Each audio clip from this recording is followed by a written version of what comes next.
Cody Gibson and Jasmine Jasdovicius went out there and did the damn thing for us to cash our Locky two-step at plus 122 last weekend at UFC Edmonton.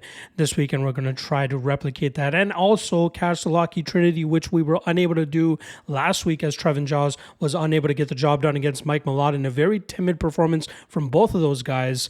But this weekend, I got another underdog to cap off the Locky Trinity, but let's see if we can at least get some cash with that Locky two-step first and foremost. Just a reminder, LFA goes down tonight, and I have written breakdowns and official tracked plays for that card posted on the MMA LOTN Patreon page. I'll also have OKTAGON picks and breakdowns on the same Patreon page. Link for that in the description below. Again, OKTAGON goes down tomorrow afternoon, right before the UFC card kicks off as well.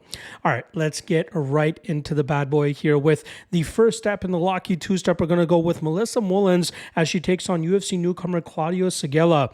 Now, Mullins did miss weight on the scale this morning, but I do not think that Segela will provide as much resistance as we saw from Kernol last time around, which will allow Mullins to get to a wrestling game and have good success in terms of controlling Segela on her back. Segela normally takes a grappa-heavy approach as well, but she is not as dangerous against tougher levels of competition, and that's exactly what I'm expecting her to face this weekend, and Mullins will do a good job in terms of dictating the pace of this fight and hopefully not letting that weight cut impact her too much in this matchup so that she can go out there and do what she does best. The second step in the Locky two-step is going to be another women's fight, and we're going to go with Jillian Robertson as she goes up against Luana Pinheiro. Now, the under 2.5 is my favorite spot in this matchup, but I do believe that Robertson has good enough technique to survive the early athleticism and physicality advantage that we should expect from Pinheiro, but the relentless pace and pressure of Robertson will eventually catch up to Pinheiro, leading to a second or third round submission victory for Robertson, but I do feel good enough to parlay her here and make this a women's MMA Locky two-step, which not a lot of people are fans of, but I feel pretty good about these two spots, so I'm more than happy to take a shot on them. When I released this parlay for the Patreon folks earlier this week, which is another perk of jumping on the MMA LOTN Patreon page, they were able to lock it in at minus 128. A little bit of action coming in on both fighters here has now pushed that parlay to minus 133 on Friday of fight week.